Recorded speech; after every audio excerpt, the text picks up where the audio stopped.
In order to bring a person, place, thing, or indeed a world to life for a reader, it's really important to consider the senses. The senses are really important whether you're writing to describe or whether you're trying to write a piece of narrative or story writing.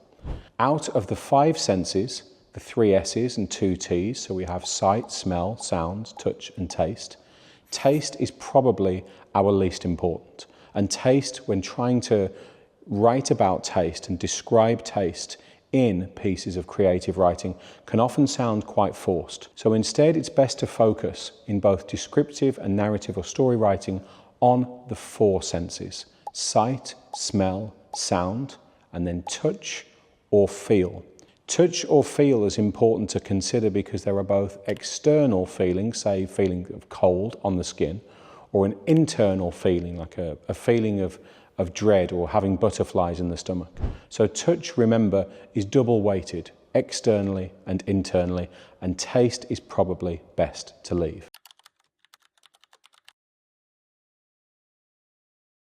Considering the senses within any piece of creative writing is really important.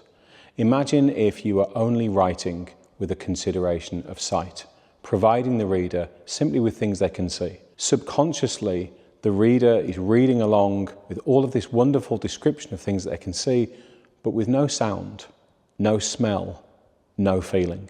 Now maybe that's intentional, but really if you're trying to bring the world to life for your reader, consider the real world that the reader lives in.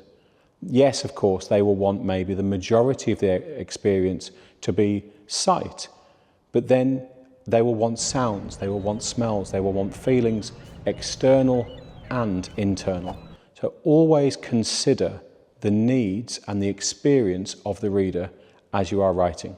As an example for this, in the very early 90s, it was Nintendo that first considered the 3rd sense whilst playing computer games, the computer game experience.